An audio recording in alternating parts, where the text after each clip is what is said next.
Olá, com renovada alegria damos seguimento ao estudo da Revista Espírita de Allan Kardec, hoje estudando a revista do mês de março de 1862.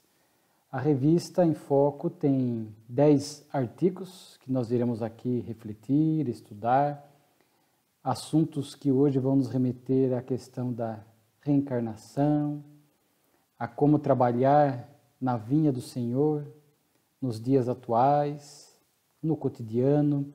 Então teremos lições bem interessantes para o nosso aprendizado doutrinário e moral. O primeiro item da revista é intitulado Aos Nossos Correspondentes. Aqui é uma prestação de contas de Allan Kardec àqueles que escreviam cartas para ele. Cartas de agradecimento, cartas onde procuravam sanar dúvidas, enfim, as cartas mais variadas. Neste artigo, mais uma vez, a Revista Espírita nos possibilita esse mergulho na alma do codificador, identificar aspectos morais até então desconhecidos de muitos de nós espíritas. Nós vamos perceber que é uma espécie de um desabafo do codificador, porque ele percebia as correspondências crescendo, ele recebia, diz ele, em média de 10 cartas por dia, o que totalizaria 200, 300 cartas por mês, e ele percebia que já não tinha mais condições de responder a todas, que era o seu desejo. Então Kardec aproveita o espaço da Revista Espírita para chegar a esses corações e apresentar aqui uma justificativa sincera, honesta, até para que, como percebemos aqui nas suas palavras, um alívio para a própria consciência, porque ele estava se sentindo incomodado com o acúmulo de cartas. Ele chega a dizer assim: estou na situação de um devedor que procura um arranjo com os credores sob pena de deixar o cargo. Então ele, veja só um espírito superior como é. Pelo simples fato de não poder responder a todas as cartas, ele já se colocava na condição de um devedor diante de credores. Então a preocupação que ele tinha daquela pessoa que escreveu a carta e não recebeu nenhum retorno dela. A pessoa poderia pensar: será que minha carta chegou ao destino? Será que Allan Kardec rasgou a carta? Desprezou a missiva? Que será? Então vejamos que ele tinha preocupação para que as pessoas soubessem que ele sim, ele recebia essas cartas, lia essas cartas, mas não tinha condições de responder a todos, né? E ele diz aqui: longe de mim de lamentar pelo número de cartas que recebo, pois isto é uma prova irrecusável da extensão da doutrina e em sua maioria das cartas exprimem sentimentos que me sensibilizam. Então as cartas serviam para nutrir espiritualmente Kardec, pelo carinho, pela forma de observar o crescimento da doutrina. E aqui nós vamos passando a ter uma noção da tarefa de Kardec. Ele chega a dizer que as correspondências absorviam uma quarta parte do seu tempo, ou seja, 25% do seu tempo era dedicado naquele momento a responder às cartas. Então consumia um tempo precioso, e ele diz que os benfeitores espirituais já estavam sugerindo a ele para que ele pudesse se ocupar de outras tarefas, das obras. Vejamos que estávamos em março de 1862. Portanto, tínhamos o Livro dos Espíritos, já com a sua edição definitiva, a segunda, assim como o Livro dos Médiuns, também na sua edição definitiva, a segunda edição. E o Kardec tinha muito a produzir. Era um espírito superior que tinha plena noção da sua tarefa. E nós percebemos aqui a sua dedicação à causa. Quanto ele produziu em 15 anos? Como? Por conta dessas disciplinas. Ele vai dizer aqui no final desse texto que, inclusive, a sua saúde e as suas forças estavam debilitadas, mas que ele seguia com afinco na tarefa. Sempre me espanta, repito, tudo que ele produziu em aproximadamente 15 anos. As obras, não só o Pentateuco, a Revista Espírita, 11 anos e 4 meses, as viagens, as cartas, a tarefa diante da Sociedade Parisiense de Estudos Espíritas, as pessoas que ele acolhia, os atendimentos fraternos que ele fazia, enfim, espírito superior, que realmente demonstra que com seriedade e disciplina é possível dar conta dessas tarefas. Então ele sentia que tinha muito mais por realizar em prol da doutrina. Ele sabia que outras obras necessitavam ser escritas. Viria, portanto, a partir dessa disciplina de Kardec, e ele, portanto, abstendo-se de poder responder individualmente todas as cartas e fazendo esta justificativa como se para que isso pudesse deixá-lo com a consciência tranquila, porque ele estava prestando contas, dando contas àquelas pessoas. É uma alma superior, preocupada com tudo e com todos, até para que não ficasse, conforme dissemos, uma má interpretação daqueles que lhes endereçavam as cartas. E aí ele fala que muitas cartas são perguntas que as pessoas poderiam buscar resposta no livro dos médiuns, no livro dos espíritos, muitos pedidos de evocações pessoais para que Kardec, na Sociedade Parisiense, pudesse evocar determinado parente. E ele próprio vai dizer que a sociedade não se presta a esse tipo de tarefa, porque as evocações lá tinham que ter um caráter instrutivo, de interesse geral, e ele diz algo importante. Se uma pessoa por carta pede para que seja evocado um determinado parente, ela não estando presente na sessão, como é que vão aferir a identidade do espírito, a veracidade das informações, sem ninguém que pudesse, nós vamos ver até algo nesse sentido aqui no decorrer do nosso estudo, deste mês de março de 62, como é que Kardec vai ter a plena convicção de que é aquele espírito se ali não está nenhum familiar para fazer uma pergunta pessoal, avaliar as respostas, para confirmar a identidade do espírito. Então Kardec, às vezes em textos simples, Kardec nos traz ensinamentos muito valiosos. Então ele fala que à medida que a doutrina crescia, suas tarefas se multiplicavam, de forma que ele tinha que fazer uma espécie de triagem daquilo que era mais importante naquele momento. E os espíritos estavam alertando a ele que outras obras viriam.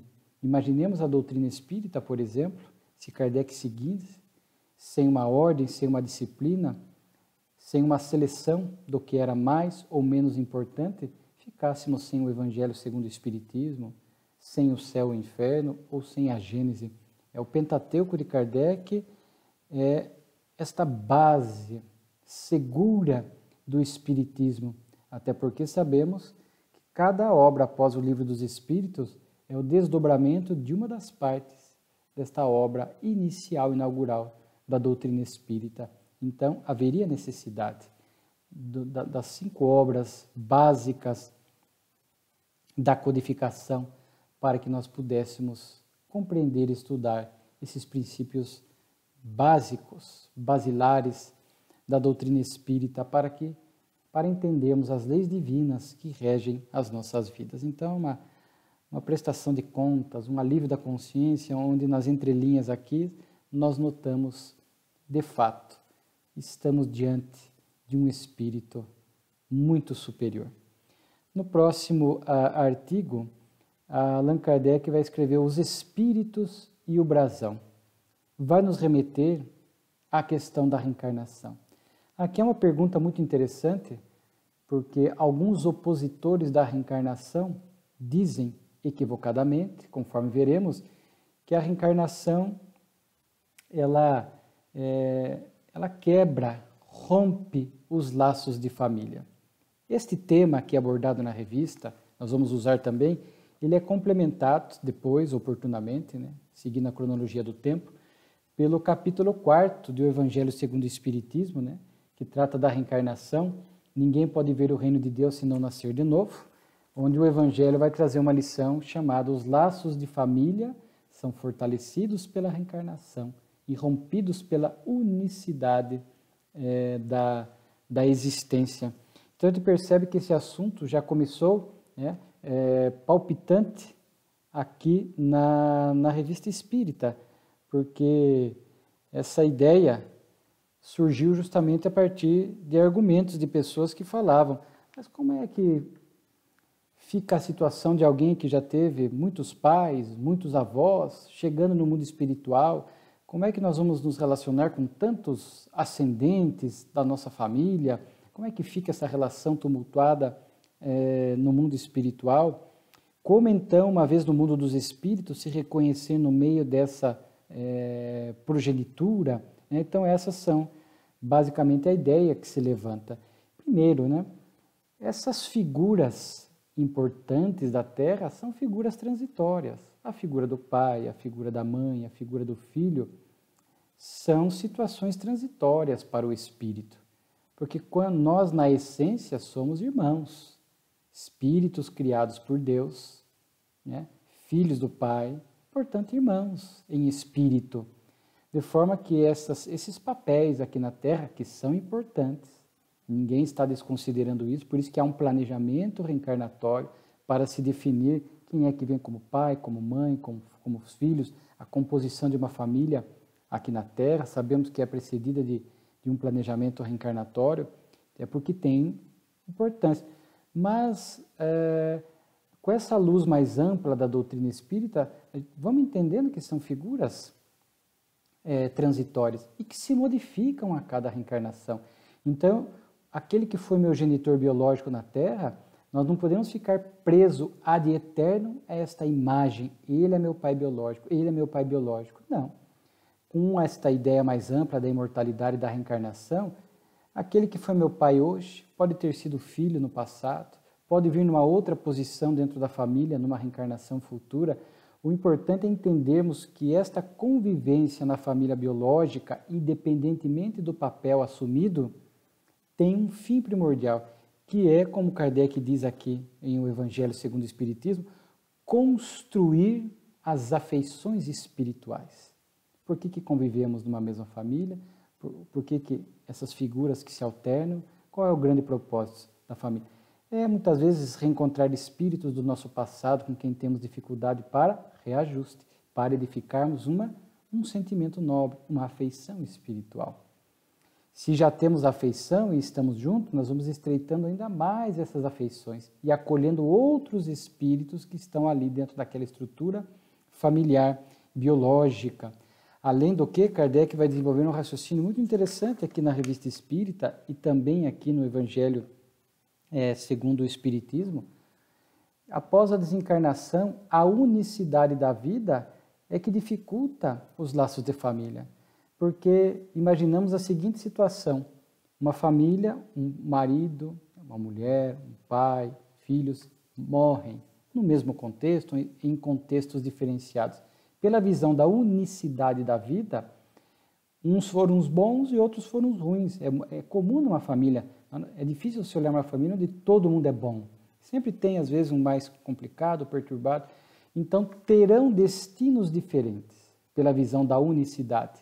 Um grupo vai para o céu, outro grupo vai para o inferno e vão se afastar definitivamente por toda a eternidade, rompendo os laços de família, as afeições.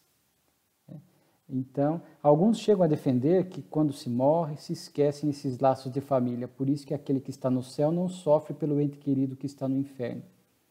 O que seria, a meu ver, muito triste, porque cultivamos convivências saudáveis dentro da família biológica, construímos afeições, amamos verdadeiramente um filho, um pai, uma mãe, um avô, para depois um de nós ir para o céu e eventualmente outro para o inferno, por escolhas morais equivocadas diante da vida, para depois esses laços serem apagados eternamente da nossa memória.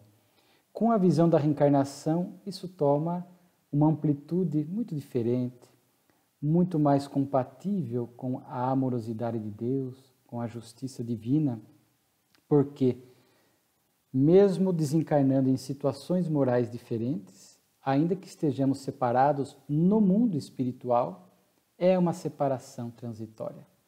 E muitas vezes, olha só, os laços de família sendo fortalecidos, as construções das afeições.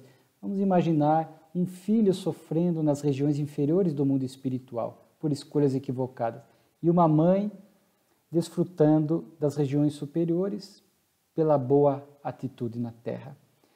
Esta mãe vai visitar este filho no mundo espiritual. Quando a literatura espírita é vasta nesse sentido.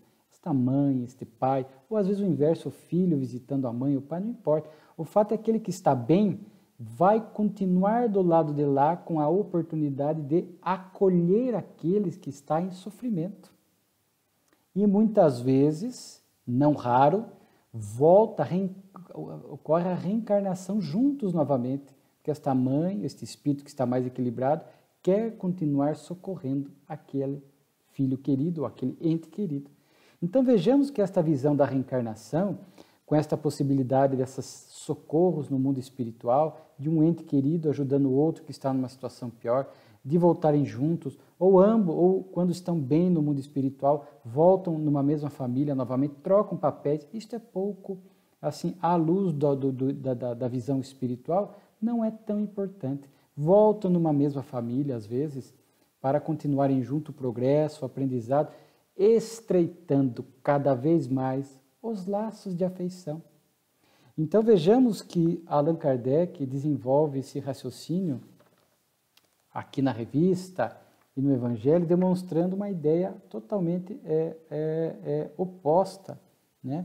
E ele diz ainda, com a doutrina antirreencarnacionista, né, que exclui a pré-existência da alma, pai e filho são duas almas totalmente estranhas uma para a outra, porque foram criadas no momento da concepção ou do nascimento.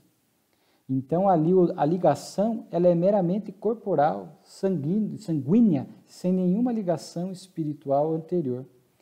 Com a reencarnação, diz Kardec, antepassados e descendentes podem ser conhecidos, ter vivido juntos, podem se ter amado e mais tarde podem reunir-se de novo para estreitarem os seus laços de simpatia.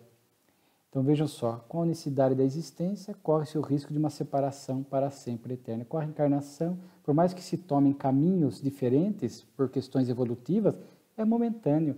A lei do progresso vai novamente, as afeições espirituais vai unir novamente essas almas, né? Todos que se amam se encontram na terra e no espaço, e junto gravitam para Deus. Se há os que fracassam no caminho, retarda o seu adiantamento e a felicidade, mas nem por isso as esperanças estão perdidas. Ajudados, encorajados e amparados pelos que amam, sairão um dia do atoleiro em que caíram. Então, sempre aquele que está numa condição espiritual melhor, tendo construído esta afeição, este vínculo aqui na Terra, pelos laços de sangue, estará sempre na condição daquele que vai estar preocupado, querendo ajudar, amparar o outro no mundo espiritual. E, se necessário, voltam juntos em novas vidas para complementarem aprendizados, estreitarem mais os laços, o mais evoluído continuar ajudando o menos evoluído, né? Então vejamos só que com a doutrina da reencarnação, a gente vai entendendo este conceito de Kardec aqui no Evangelho de verdadeira família, a família espiritual. A família biológica ela é importante, mas este olhar só da família biológica, só de sangue, é transitório, é passageiro. Agora, quando a gente olha com essas afeições espirituais sendo construídas nessas relações familiares, este é o grande sentido, portanto, da família. Dessa família espiritual que a gente vai ampliando a cada reencarnação. Então, não mais aquela figura presa assim, não, mas se eu encontrar 50 pais, 50 avós, são figuras transitórias aqui da Terra. O fato é que cada reencarnação, cada vez que a gente volta ao mundo espiritual e nos encontramos com a nossa família espiritual, aqueles com os quais nós convivemos aqui na Terra, às vezes até fora da nossa família de sangue, às vezes um laço de amizade profundo, intenso, que nós notamos, que às vezes foram construídos em existências passadas por convivência numa mesma família, por exemplo, né? Vai se ampliando cada vez que a gente volta ao mundo espiritual, tende a ir ampliando esta família espiritual. Isso que é importante, isso que é um só rebanho, um só pastor. Né? Nós vamos cada vez mais ampliando isto. Chegará uma hora que a nossa família espiritual vai ser toda a humanidade e vai muito além disso. Né?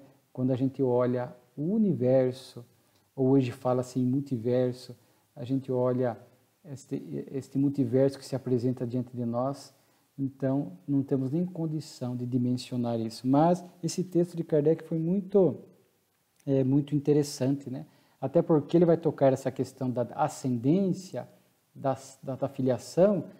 O que adianta um ente querido, um antepassado de 3, 4, 5, 6 séculos atrás, com a unicidade da vida? Qual o significado disso? Perdeu-se, né? Perdeu-se no tempo, né? Com essa visão apenas do corpo. Mas quando a gente tem uma visão espiritual, eu posso ter sido aquele, nada impede, aqui é só, claro, uma elucubração, posso ter sido ele, aquele antepassado, aquele bisavô, aquele tataravô, posso ter sido, nada impede pela lei da reencarnação, né? Ou eu vou continuar tendo contato com aquele espírito que foi meu bisavô, meu tataravô, meus ascendentes lá atrás, porque eles são espíritos. E essa família espiritual vai se ampliando. Então não se perde essa convivência e essas afeições. Então é muito bonito esse capítulo, quando estudamos a reencarnação e fazemos essa conjugação com os laços de família. Então, portanto, hoje, quando nós olhamos para a nossa família biológica, este olhar, somos irmãos em Deus, mas estamos aqui agrupados nessa família biológica para transformar os laços de sangue em afinidades espirituais, em boa convivência, bons sentimentos, amor, né? Em respeito. É isso que nós estamos construindo. Quando isso não acontece, fica ódios, ressentimentos, disputas, e voltamos assim para o mundo espiritual, a lei de Deus, que é de amor, nos colocará novamente em situações próximas, numa mesma família, por exemplo, ou em situações de convivência próxima, para que isso possa ser equacionado, reajustado, porque, repito, a lei de Deus é de amor, que nos impulsiona a essa construção da família espiritual, que a reencarnação permite e propicia. Muito bonito, né, esse tópico. Depois, aqui na Revista Espírita, Allan Kardec vai, dentro daquele item Palestras Familiares de Além Túmulo, vai acontecer uma comunicação espiritual espontânea e evocada, porque são várias comunicações do mesmo espírito, do senhor Jobard.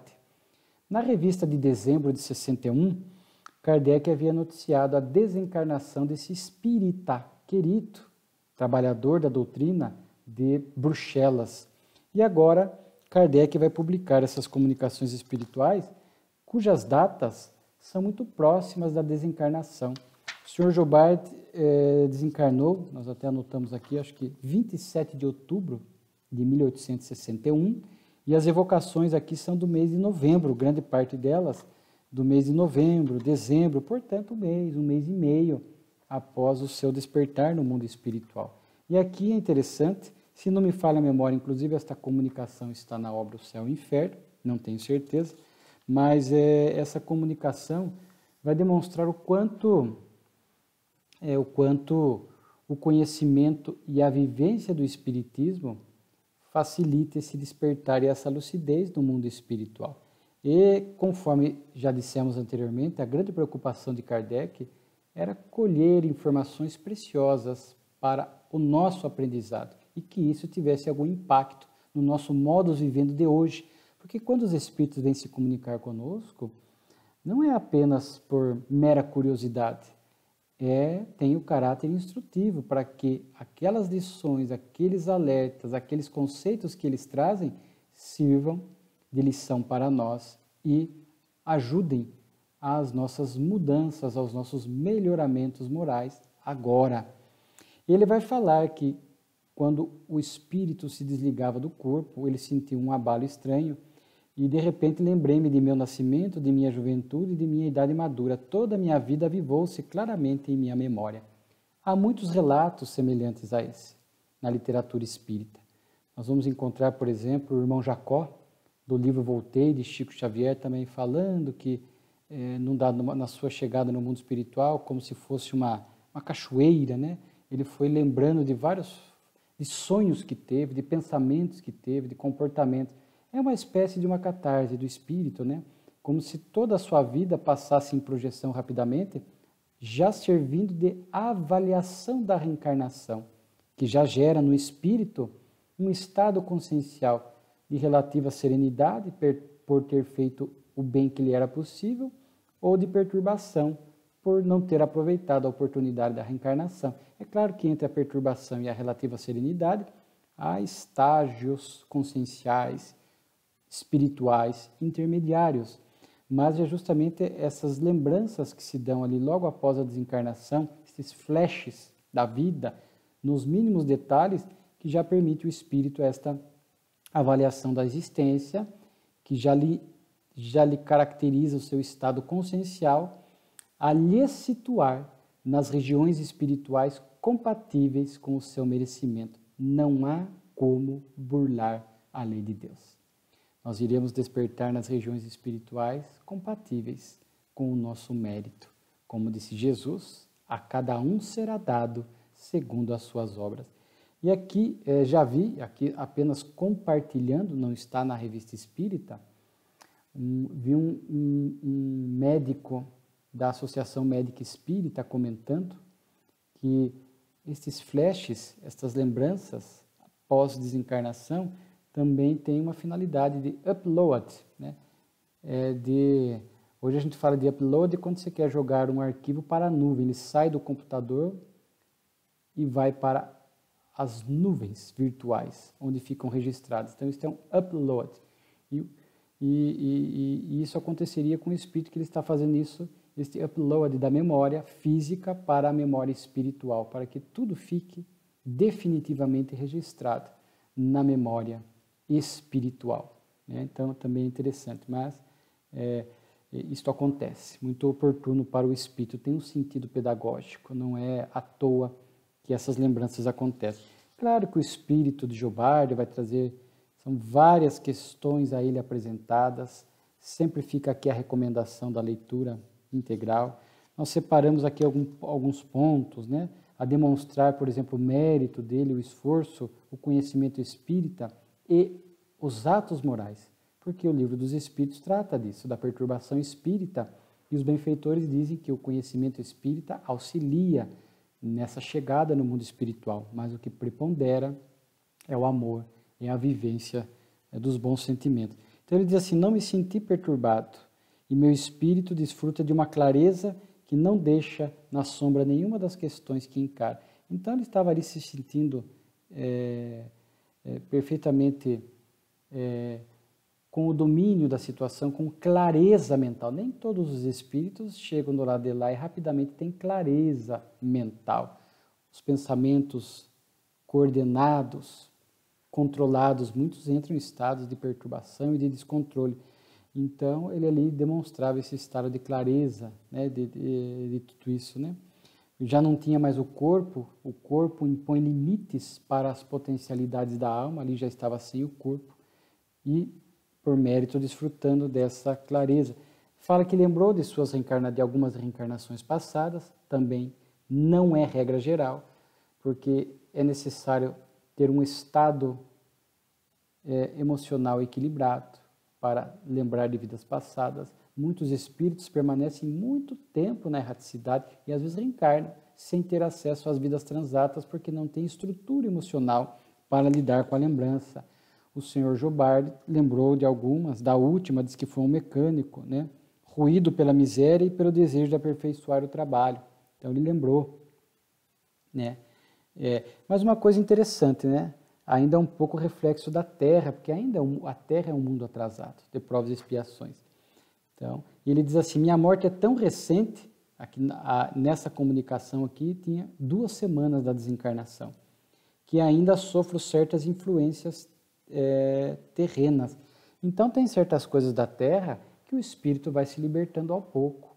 Mesmo diante de um espírito lúcido como o Sr. Jobardi, mas ele desencarnou, se não me falha a memória, com quase 70 anos, se não me falha a memória.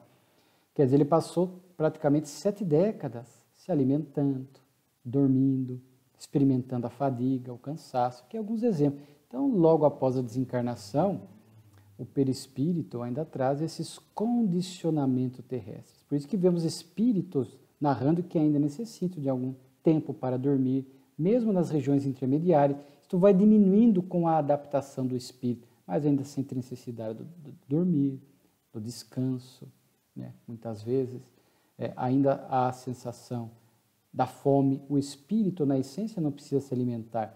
É uma necessidade fictícia, né, dessa alimentação grosseira da terra e tal. Os espíritos se nutrem, assim, na essência, do amor que vibram, né, dessa troca fluídica deles, de energias elevadas, né, da respiração, enfim. Mas ainda há essa necessidade, esses condicionamentos terrestres. Então, se nós desencarnarmos agora, por exemplo, vamos chegar do lado de lá ainda com esses condicionamentos, vamos sentir necessidade de repousar, de descansar, de dormir, de se alimentar, uma alimentação mais frugal, mais fluídica, conforme descreve André Luiz na obra Nosso Lar, e aos poucos, com adaptação e serenidade, a gente vai diminuindo até o momento em que a gente se liberta de algumas dessas influências terrenas, né? E há espíritos que permanecem em situação de perturbação, nas regiões inferiores, maus, ou muitas vezes com a mente perturbada, com culpas, conflitos, que não desfrutam dessa clareza e muitas vezes não conseguem acesso às regiões mais equilibradas, permanecem alguns com essas necessidades terrenas. Vão narrar nas reuniões mediúnicas que ainda sentem fome, dor, ainda sentem medo, ainda cansaço, né? Porque não conseguiram se desvincular dessas influências terrenas, como diz o Sr. Jobardi. E aqui um ponto que eu gosto muito dessa comunicação do Jobardi, porque ele vai dizer, perguntado se ele estava vendo espíritos presentes, outros espíritos ali presentes na reunião, ele diz que sim, vejo Lázaro, vejo Erasto e vejo mais afastado um pouco o espírito de verdade. Eu acho interessante esse ponto. Com todo respeito aos que pensam de forma diversa. Alguns defendem que o espírito de verdade é uma simbologia, que ele representa, simboliza um grupo de espíritos, que poeticamente pode-se falar. Mas assim, nós vamos perceber que o espírito de verdade é um espírito, porque Jobardi ouvia. Então era uma individualidade espiritual. E nós sabemos, para quem gosta, se nós vamos buscar o capítulo 6º do Evangelho segundo o Espiritismo, o Cristo Consolador, onde nós encontramos praticamente 4 comunicações do Espírito de verdade. A primeira dela, aqui, Instrução dos Espíritos, nós vamos ver, venho como outrora aos filhos desgarrados de Israel, trazer a verdade e dissipar as trevas.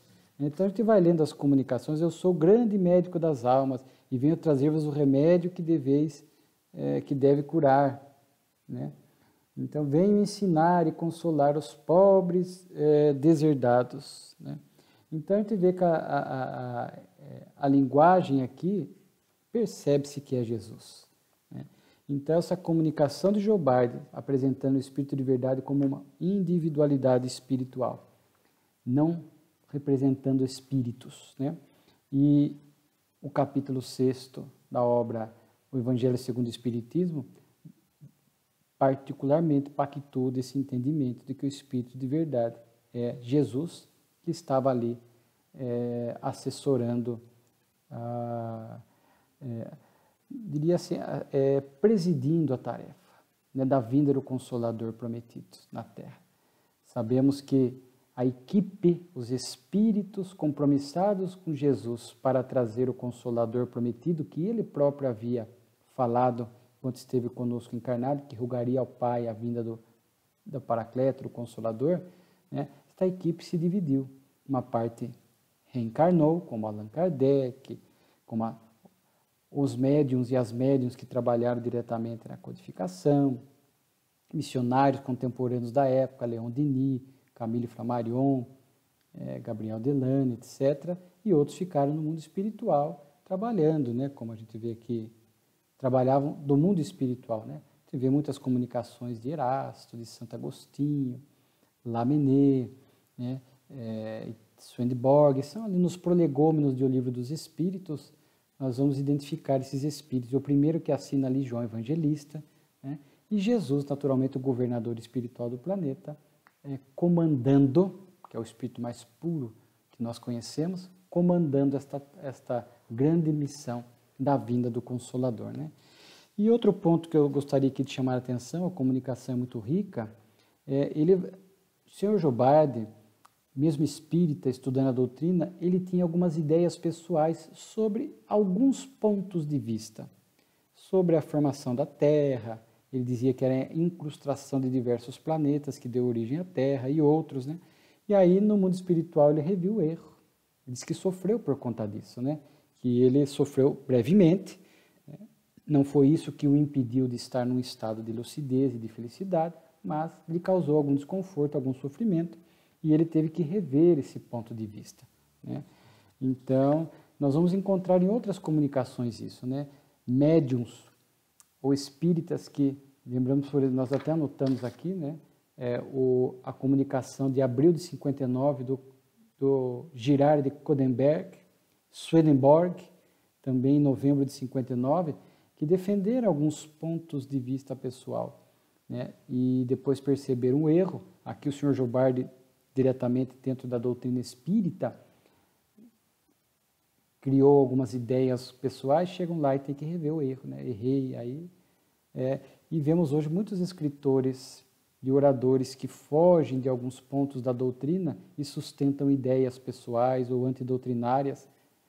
São ideias pessoais ou ideias de produtos de fascinação, de espíritos mistificadores. Infelizmente, há alguns que terão que chegar no mundo espiritual depois, se não o fizerem ainda em vida, o que era o ideal, exercitando a humildade, terão que chegar no mundo espiritual nessa situação de sofrer moralmente pelas ideias equivocadas que defenderam em nome da doutrina espírita e acabaram influenciando e induzindo outras pessoas também em erro, né?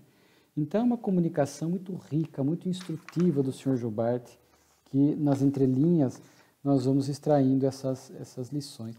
Esta ideia de conceber alguns pontos pessoais, aqui na comunicação nós vamos ver que ele tinha um ímpeto de... Sr. Jobardi diz aqui um outro espírito referindo-se a ele no meio das comunicações. Era um espírito pesquisador, querendo subir sempre.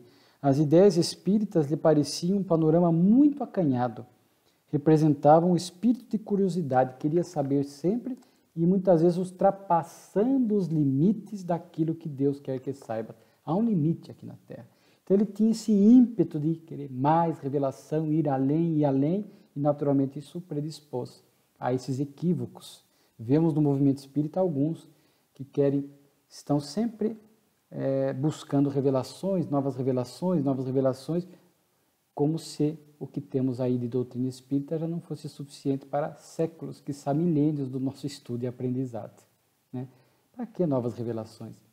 Já estudamos todas as obras de Kardec, o Evangelho de Jesus, as obras complementares, sérias, Chico, Divaldo, Raul, os pioneiros da doutrina, os clássicos, Leon Denis, Gabriel Delane, Camille Flammarion, Carbachútil, Deolindo Amorim, Ivone do Amaral Pereira. Tem tanta coisa para a gente estudar e aprender ainda na doutrina que os espíritos nem podem trazer novas revelações, porque a gente tem que assimilar o que está aqui posto para nós, para que a partir desta assimilação e verdadeira compreensão, eles possam, no futuro, trazer coisas novas a partir daquilo que nós já assimilamos. Então, aqueles que se colocam nessa posição abrem brecha para processos obsessivos que vão alimentar, potencializar esse espírito de querer novas coisas, novas revelações, ideias progressistas, o espiritismo está atrasado, etc., e acabam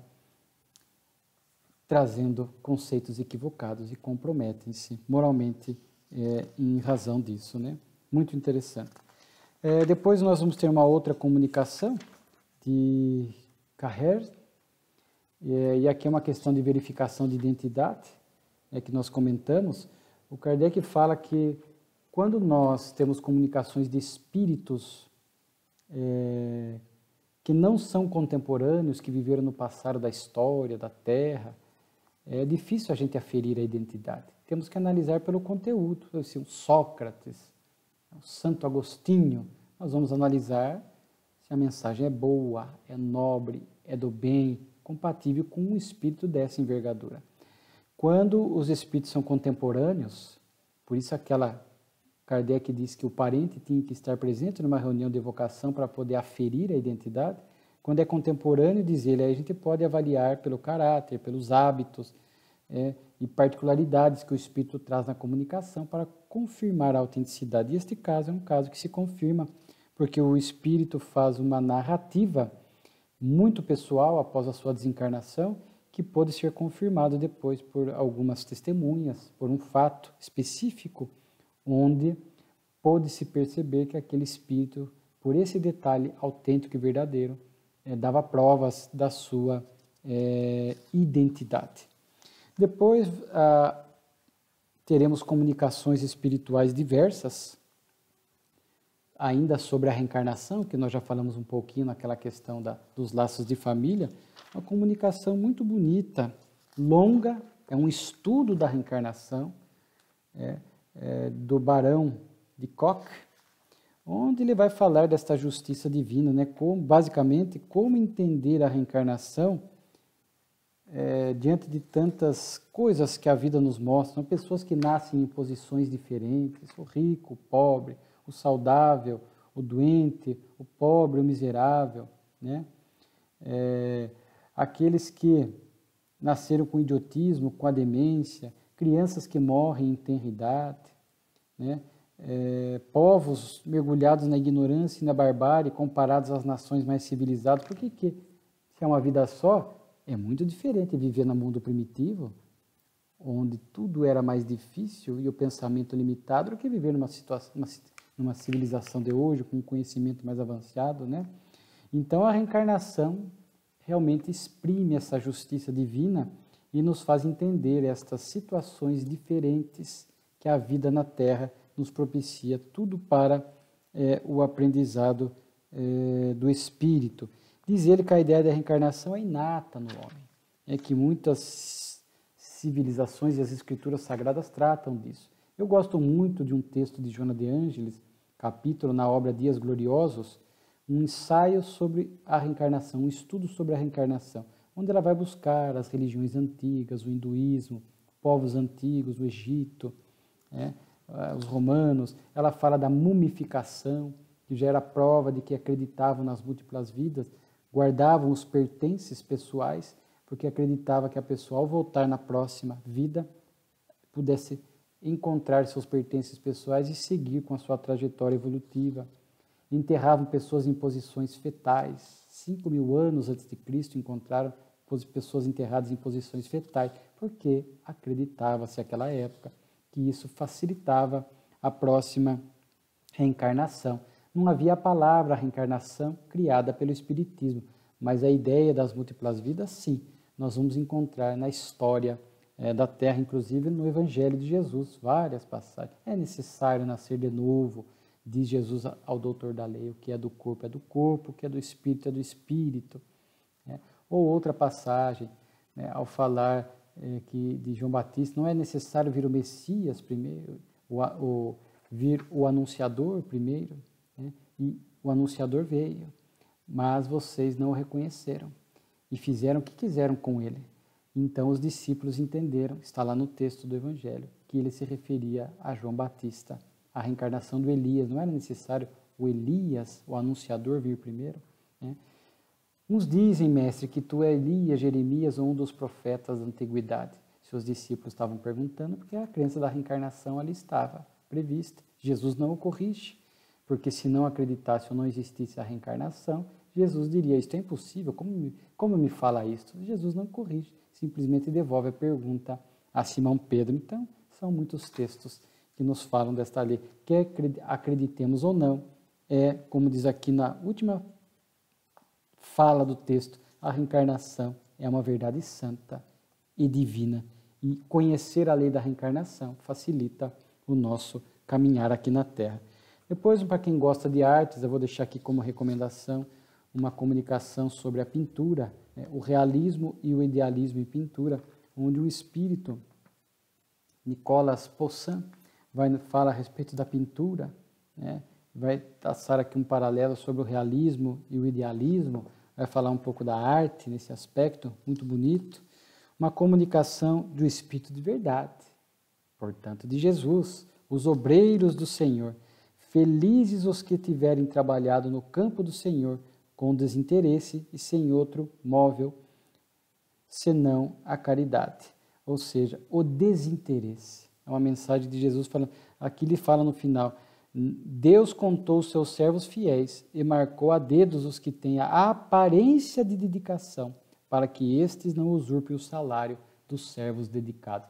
Então não adianta a aparência, sepulcro caiado, a aparência de um servo dedicado, que faz com alegria, né? Mas quando na verdade está fazendo com interesse pessoal, por projeção social. A pessoa pratica o bem esperando algo em troca, esperando ganhar mais à frente, né? Então, e Deus e as suas leis registram, não temos como enganar. Deus sabe quando nós estamos agindo com profundo desinteresse, pela alegria de servir, pela alegria de poder amenizar a dor do próximo, né? Com profunda humildade.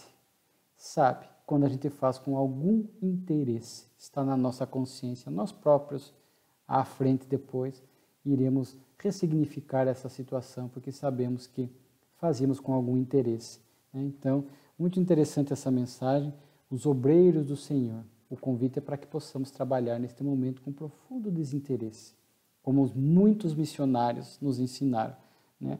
A fim de que possamos fazer jus ao salário, que é simbólico, né? Qual é o salário? É a paz de consciência, a plenitude, né? E isso só se dá quando nós somos trabalhadores verdadeiramente dedicados ao bem. Pois uma comunicação de Lacordaire, muito bonita também, instrução moral, né? Ele vai nos falar, fazer alguns alertas, né? Do alto das esferas celestes que percorro, meu olhar mergulha com satisfação em vossas reuniões, e é com vivo interesse que acompanho as vossas santas instruções. E aí ele vai fazer um alerta. Infelizmente, ainda há tanto apego às coisas terrenas. Olha que atual a comunicação. Tanto apego aos bens, aos valores materiais, à posse, ao destaque, ao cargo. Perdemos uma reencarnação ou muitas reencarnações porque nos desgastamos demais, apenas buscando o material e o apego, né? Quando o verdadeiro sentido de aqui estar é o sentido espiritual da vida, o nosso progresso, intelecto, moral. Não estamos encarregados de vos apresentar milagres, mas de trabalhar os vossos corações, abrindo grandes leiras para nelas lançar as mancheias as sementes divinas. Esses bons espíritos não se preocupam em fazer milagres à nossa volta. Eles trabalham na intimidade da consciência, semeando em nossos corações, inspirando-nos para o caminho do bem. Agora, para isso, a gente tem que ter olhos de ver e ouvidos de ouvir. O recolhimento, a oração, conforme vimos na comunicação interior, né, a dedicação sincera no bem, para estabelecermos essas conexões espirituais com almas deste porte, com o nosso anjo da guarda, que vem ali semear em nossos corações ideias equilibradas, mas sugerem, não impõem. Os obsessores impõem, os benfeitores sugerem. E aí, o livre-arbítrio, a escolha é nossa, né? E aí ele fala aos espíritas de Paris que nós podemos entender a nós, né? A glória e a honra de dar o exemplo sublime das virtudes cristãs. Ide à frente dos vossos irmãos sofredores, dai ao pobre o óbolo do dia, enxugai as lágrimas da viúva e do órfão com palavras doces e consoladoras, levantai o ânimo abatido por toda parte, à vossa passagem, prodigalizai o amor e a consolação. Ou seja, a próxima comunicação, a vinha do Senhor, de Santo Agostinho, está conectado. Dissemos, é viver o Evangelho no cotidiano. Aonde passarmos, prodigalizar o amor e o consolo. enxugar lágrimas, levar uma boa palavra, um pouco de luz, nem que seja pequenina. Trabalhar com o interesse de servir. Então veja como as comunicações aqui estão todas conectadas. Os obreiros do Senhor, não adianta aparência de dedicação, o servo dedicado estende a mão em qualquer hora, em qualquer local, para qualquer pessoa. Parábola do bom samaritano. E aí vem essa instrução moral para que a gente possa levantar o ânimo, amar e consolar onde estivermos. E a comunicação de Santo Agostinho, falando da vinha do Senhor. Semeai, semeai, e um dia colhereis com abundância. Vamos à obra, filhos. Eis que Deus quer que todos vós trabalheis. Trabalhe a lei da vida. Nós estamos aqui para trabalhar em favor do bem, da ética, da paz, neste momento tão sui generis da Terra, de transição, em que o planeta está progredindo, deixará de ser um mundo de provas e expiações para ser um mundo de regeneração, e nós, os cristãos, nós, espíritas, que somos cristãos, está a mesma coisa, seguimos o Cristo, que nós possamos trabalhar, sermos protagonistas nessa construção, E aí Santo Agostinho diz algo muito bonito: Deus não pede que vivais em austeridades e privações, não pede que vos cobrais com o cilício, quer que vivais apenas conforme a caridade e o coração. O que ele está falando, Não é essa vida de austeridade que é perfeitamente compatível de o entretenimento, o saudável, a vida em família, a viagem, o lazer, mas também o comprometimento espiritual. Aonde nós estamos fiel ao bem. Então, não é... Muitos missionários viveram uma vida de austeridade plena do ponto de vista material. São Francisco abdicou do lar, dos bens, das roupas, mas era um missionário trazendo uma mensagem para a Terra. Às vezes os missionários vêm para uma vida marcante, uma mensagem marcante, para nos despertar, para vibrar em nossas almas os seus apelos. Mas não se pede isso hoje, porque se eu abdicar de tudo que é material para viver como um mendigo na rua, eu vou ser um peso morto para a economia da sociedade e eu vou dar trabalho.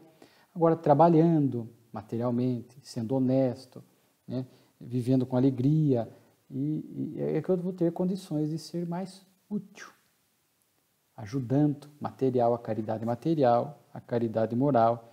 Então, vejamos só que aqui ele fala das privações voluntárias. Não adianta se propor voluntariamente privações voluntárias, ficar sem comer uma semana, 10 dias. Para o espírito isso não tem valor. Na verdade, o que tem valor é a nossa transformação moral. Então não adianta esse sofrimento, essas privações, esses silícios voluntários que nós nos impomos, fragilizando o corpo. Nós temos que cuidar do corpo. Por isso nos alimentamos, trabalhamos, compramos um carro, uma casa, sem apego. Sem apego.